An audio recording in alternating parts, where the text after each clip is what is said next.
O Merienda é o seu alimento quinzenal que passeia pela história, língua e artes hispânicas. A cada podcast, um novo tema. Com produção e apresentação da professora Romilda Mucchiuti, da área de Língua Espanhola do Centro de Ensino de Línguas da Unicamp.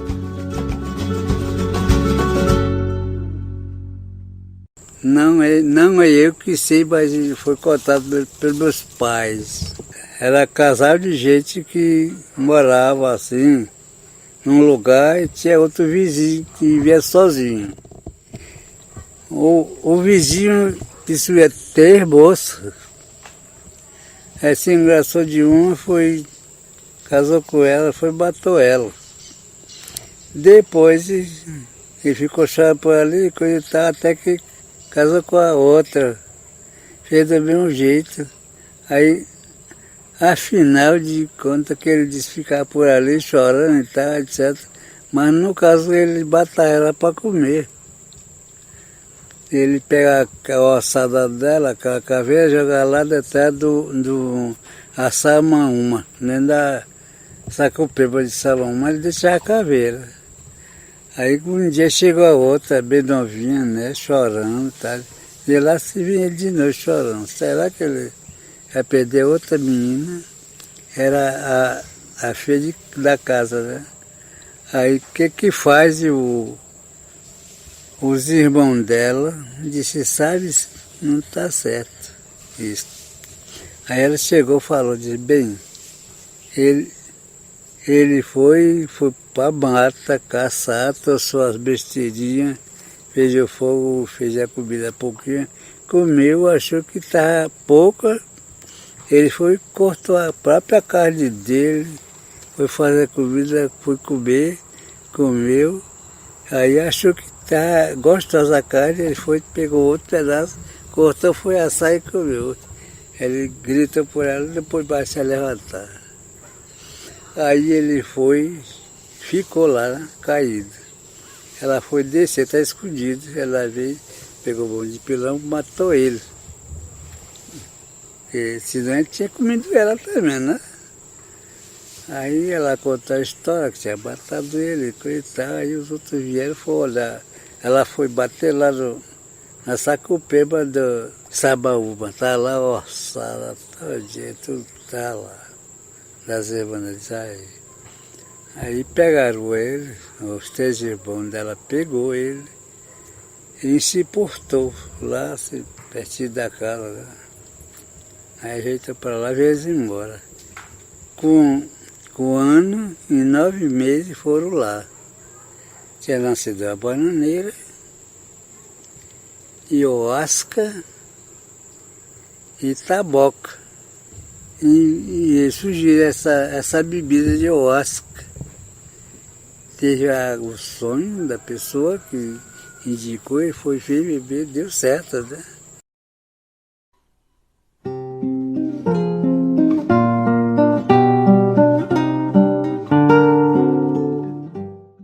Este que a gente acabou de ouvir é o mito do surgimento da ayahuasca, narrado pelo descendente da etnia Manchinelli, o senhor João Batista Manchinelli. E já vou dando, então, essa introdução, esse relato a nossos ouvintes. Bienvenidos al merienda. Bienvenidos al merienda. Bienvenidos al merienda. É muito interessante essa narrativa de transmissão oral, né, meninas? Conforme afirma o senhor João mesmo, né? Mas agora, o que me parece muito curioso também é que ele cita a taboca, que é um bambu muito usado para fazer alguns instrumentos musicais ou ainda armas de sopro. E olha só, ele cita também a bananeira, que não é oriunda da América. Olha que interessante. Pois é. Quantas histórias da tradição oral de nossas etnias americanas não foram adaptadas ou incrementadas por elementos dos colonizadores, não é mesmo? Pois é, né? Como já se diz, quem conta um conto, aumenta um ponto. A partir desses elementos que aparecem deslocados em suas origens, é que se pode fazer um estudo do momento em que ocorreram essas interações interétnicas. Pois é, né? E seguindo o nosso percurso, vamos lá, né, gente? O programa de hoje nós vamos merendar com a tríplice fronteira formada pelo estado do Acre, na Amazônia brasileira, pelos departamentos Madre de Dios, Amazônia peruana, e Pando, na Amazônia boliviana. Lembrando que a Amazônia ela cobre 9 países, né? Entre eles o Brasil, né? A Amazônia ela é muito grande. Então essa região é uma região amazônica. E ressaltamos também, né, que o território dessa tríplice fronteira se consolidou historicamente, onde originalmente eram os territórios ancestrais de diferentes povos nativos, entre eles Jaminauá, Ienê, Pirô, Inapari, Catianas, Mastio e os Mantinere, povo do Senhor João. E além dos descendentes desses povos nativos, essa faixa fronteiriça é habitada há 150 anos por imigrantes nordestinos e dos altiplanos do Peru e da Bolívia, que aparecem devido à febre do látex. Muito interessante essa época histórica, né? Porque não apenas eles, mas muitos povos originários se transformaram em seringueiros, por força da circunstância ou de imposição. E a exploração das gomas elásticas, o caucho ou seringal, né, foi o recurso econômico que motivou as atuais conformações territoriais e suas fronteiras. Isso no episódio anterior, falávamos da Grande Guerra e da Guerra do Chaco. Aqui temos a exploração econômica e a expropriação territorial dos grupos indígenas e exploração de trabalhos das etnias da Amazônia peruana, boliviana e brasileira, além de nordestinos, deslocados da sua identidade de língua, de nação ou de cultura.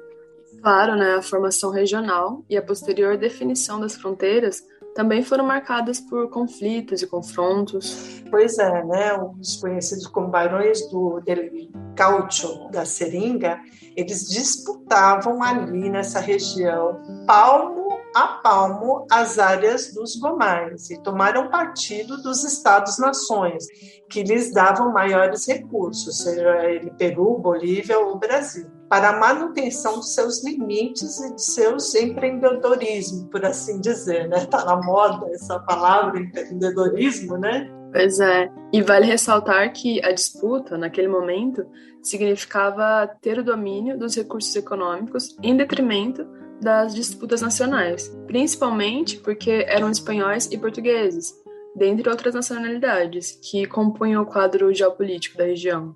E as disputas territoriais entre Brasil, Peru e Bolívia aconteceram no momento em que o látex se tornou a matéria-prima essencial para a atividade industrial, ou seja, a partir da segunda metade do século XIX. Pois é, eles vão disputar, então, o caráter econômico do incremento que isso vai dar em termos impositivos. Claro, vai haver uma guerra. Ela é conhecida como Revolução Acreana ou Guerra del Acre. E ela vai do final do século XIX até o começo do século XX, entre 1899 e 1903. E no meio dos seus desdobramentos é que surgiu, inclusive, uma conhecida entidade ali no meio, que foi a República Acreana. Eles tentaram se tornar independentes, dado aí a motivação econômica. Sim, e nessa mesma época que surge uma figura que, devido à sua habilidade diplomática, se tornará o patrono da diplomacia brasileira, o Barão do Rio Branco. Mas vamos deixar de lado, né, as guerras de fronteira, os barões da diplomacia ou do cálcio. Falemos das culturas, línguas e povos dessa região. Ah, muito bem, Fran, vamos lá. De fato, afinal de contas, a noção de fronteira nada mais é que uma abstração, né? Uma linha imaginária que não existe na natureza ou na cultura desses povos que já habitavam essa região e dos povos que ali foram também para conseguir trabalho.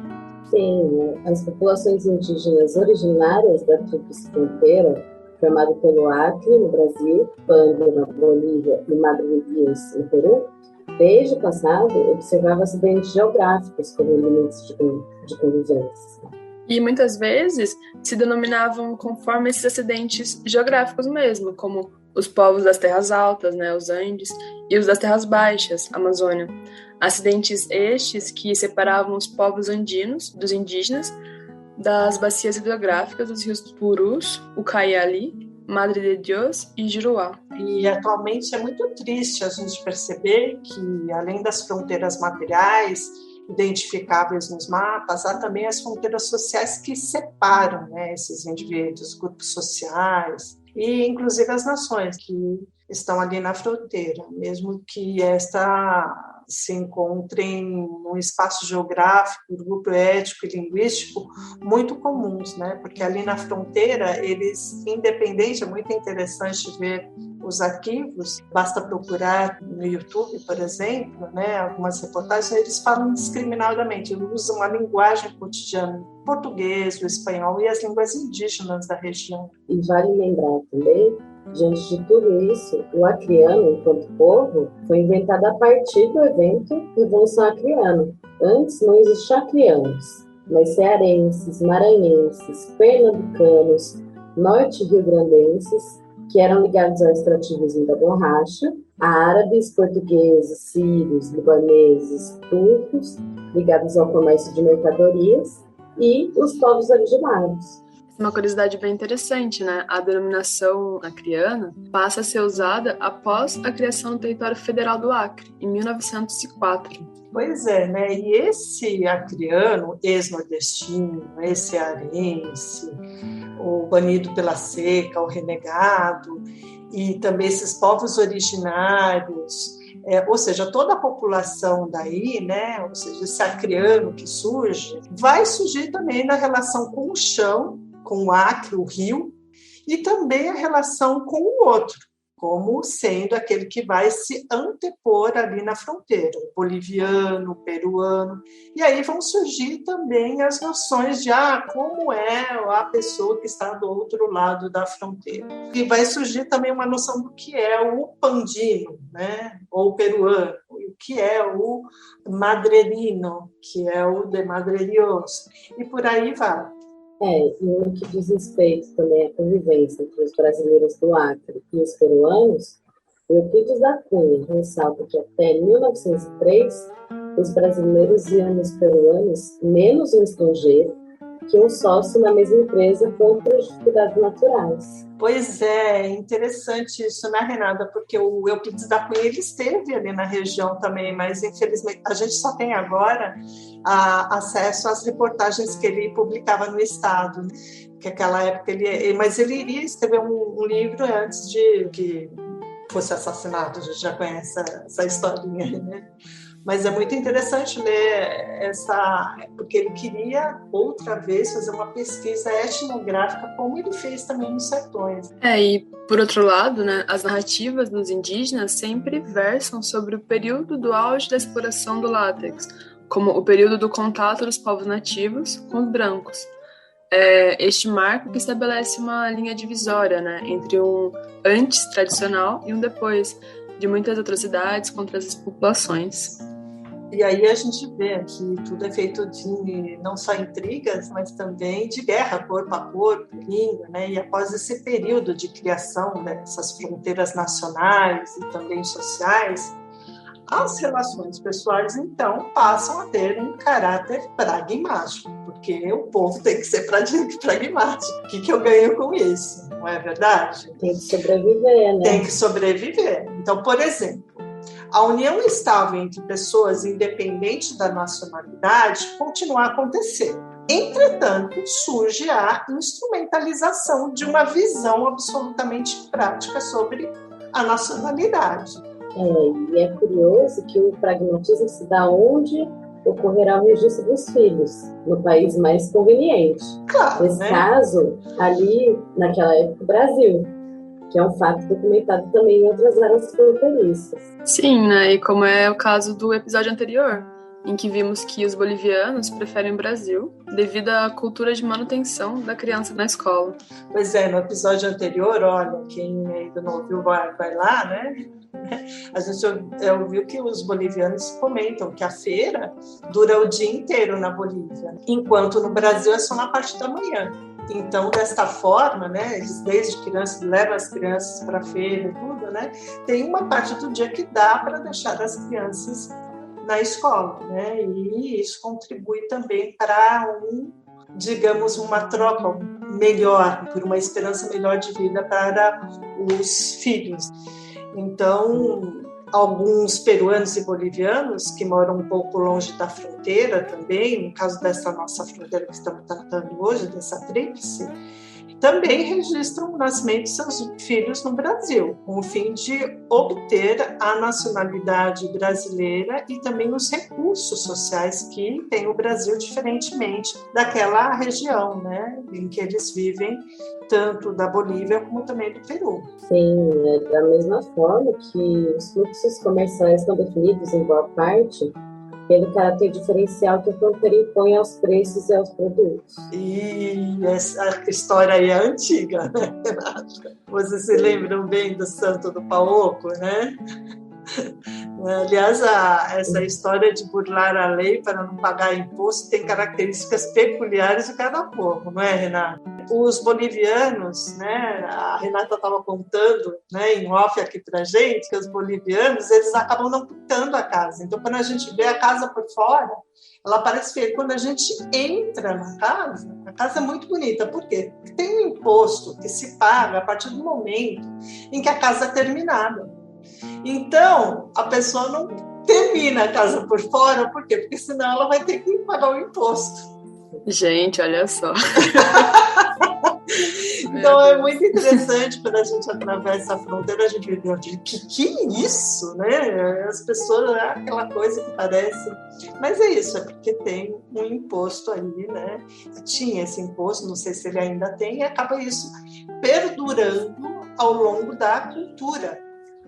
Mas a existência de melhores recursos sanitários ou as melhores expectativas salariais de emprego, no caso do Brasil, que tem uma legislação para isso, ou tinha, né, não sei como vai ficar a CLT, contribuiu para que os habitantes dos outros países buscassem formas de se beneficiar de possibilidades que lhes são negadas pela existência de uma linha arbitrária, ou seja, a linha que arbitra outra legislação de outro país. E pensando neste contexto, é especialmente interessante observar as redes de solidariedade criadas na região.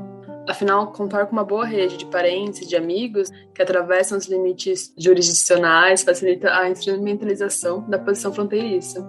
E é por isso que a presença de contextos e ações simbólicas que permitem a interação entre as populações se converte no elemento central.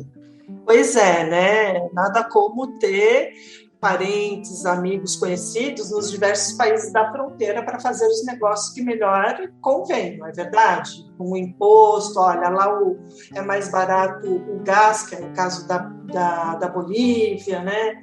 Lá é mais barato tal fruta e por aí vai, né? E algo muito curioso e sintomático é que no cotidiano desses habitantes da Tríplice Fronteira, eles estão habituados ao uso de 2 idiomas oficiais de cada país, né, como é o caso do português no Brasil e o espanhol na Bolívia e no Peru, e também misturado com expressões características dos povos originários. Sim, inclusive entre a população mais velha, é habitual que pelo menos se entenda a outra língua.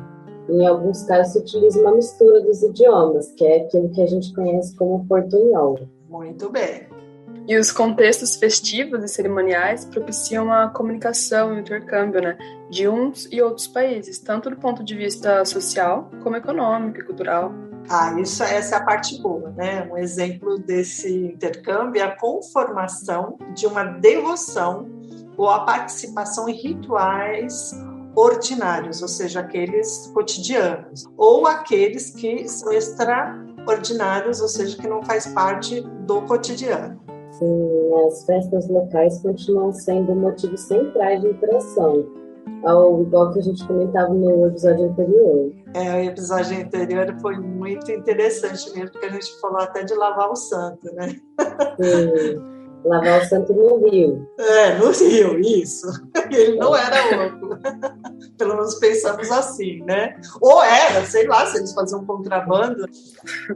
E nessa fronteira há um desses eventos extraordinários, o Carnavazes de Assis Brasil, conhecido como Carnaval Fora de Época, pois ocorre em maio, no aniversário da cidade. Olha só, eles fazem aniversário e fazem um carnaval no aniversário da cidade, que ótimo, né? Pois é, sim. E a presença dos habitantes de Inhapari e Boipebra é significativa nessa ocasião, também em diferentes momentos. É, só falar em festa, um carnaval que o ser humano se movimenta, não é não, Renata?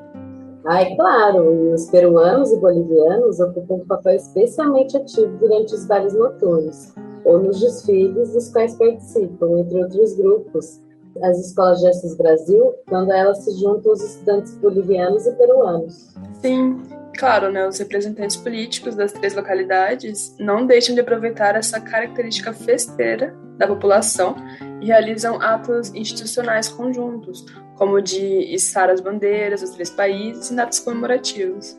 É muito interessante isso, porque eles se juntam para... Tem uma festinha no Brasil, se juntam os 3, eles vão içar as bandeiras dos 3 países, né? Isso é bem interessante, é um tipo de ato simbólico, me parece muito importante para a permanência dos laços de amizade e também convivência pacífica nessas regiões que foram tão marcadas por fratricídios, né? Por essas guerras. Sim. Mas não é somente nas festas protocolares, não, como as da Fundação das Cidades, né? Que se pode observar a articulação simbólica das fronteiras pátrias, as religiosas também.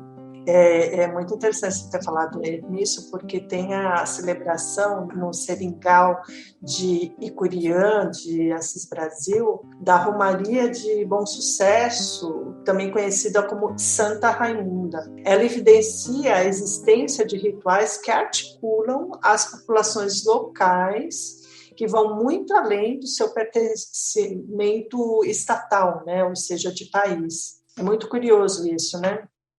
E é curioso como essa romaria atrai centenas de peruanos que se deslocam da região de Madre de Deus. A extensão dessa devoção ao Peru comprova as estreitas relações que tem mantido essa área com o outro lado da fronteira, né? E agora, e quem que era essa tal Raimunda que virou santa? Oh, senta que lá vem história. Reza a lenda, conta pra nós. Bom, a Raimunda, né, era uma mulher muito querida por todos, mas ela tinha um marido que a maltratava. O fato é que Dona Raimunda ficou grávida e, chegado o momento de dar à luz, teve que deslocar-se até um seringal. Seu marido ia adiante e em nenhum momento esteve perto dela para auxiliá-la, de tal forma que chegou primeiro ao local. E, chegando lá, então, perguntaram a ele: onde está a Dona Raimunda? Ele pensou que ela chegaria em seguida, mas ela não chegou. Então, um grupo de homens voltou e a encontrou morta. Tentaram levantá-la, mas foi impossível. Dona Raimunda não queria ir-se dali.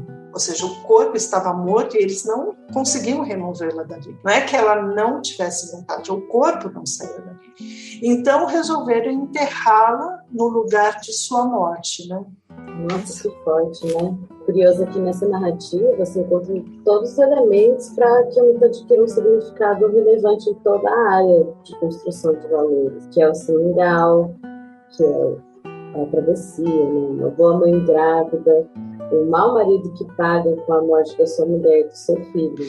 É exatamente isso, tem a ver com a Pachamama, né? Que essa é a terra grávida, né? E esse homem que vai explorar e maltrata essa terra. E essa terra não quer, ela quer continuar grávida, quer continuar provendo seus filhos, mas quer que esses filhos a tratem bem, né? E se a gente levar em consideração que o látex, né, o seringal, foi tudo até há pouco tempo nesta região, não é estranho que as santas, não reconhecidas oficialmente, claro, né, sejam seringueiras e que o próprio seringal tenha se convertido em um lugar de veneração, onde vão pessoas de toda a fronteira, independente de fronteira. Esse aspecto chama tanta atenção que já pesquisas específicas sobre a migração de mulheres a seringais. Em alguns deles, o que se confirma é a vida sofrida e o sentimento de engano, de usurpação pelo discurso oficial, a renegarem um papel de pária da sociedade e das circunstâncias. Muito triste, né? Como que essa história de veneração popular comprova o quanto que essas mulheres estavam, entre aspas, presas, né, ao seringal. Terminando com uma história triste, uma lenda triste, né? Mas vamos lá, a gente já está chegando ao final de mais um Merenda e agora vai a nossa sessão de dicas, né? Não são tão tristes, são muito bacanas. E a playlist, né, Fran? Sim, com certeza. Eu começo recomendando, vamos lá, o documentário Bimi Shu Gyakaya. A obra conta a história de Bimi, uma indígena Queen, que teve dificuldades de convivência em sua aldeia por ser mulher e ter uma personalidade forte. E isso fez com que ela saísse da aldeia de origem e formasse a sua própria aldeia, e ela é atualmente cacique lá. Olha que bacana. Incrível. Interessante, né? Muito. Eu vou indicar o documentário O Acre Existe, de 2014, que narra a história de 4 paulistas que partem para o Acre.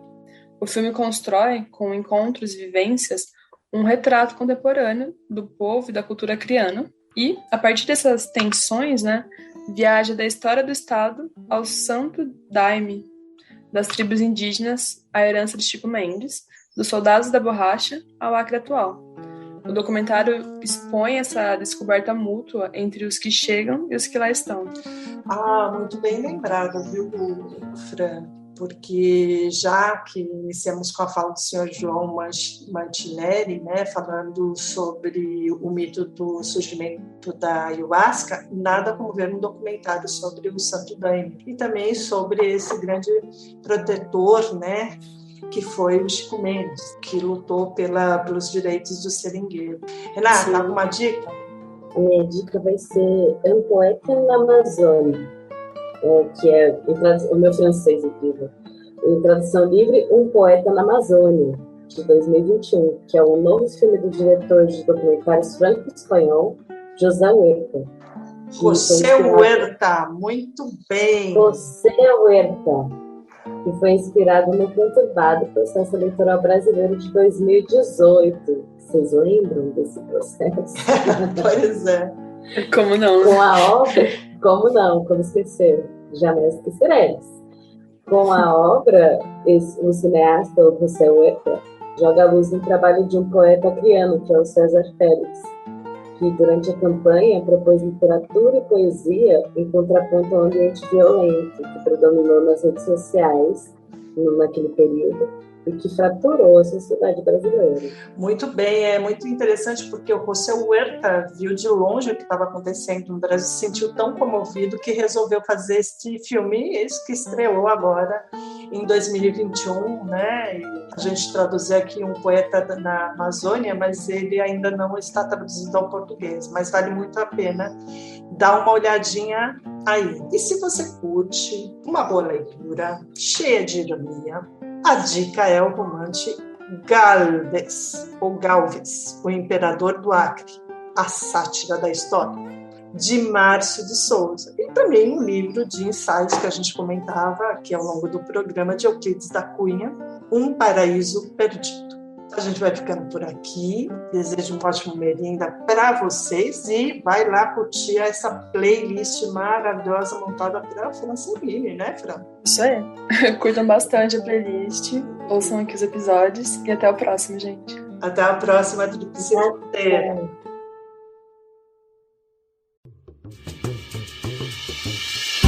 Termina aqui Merienda.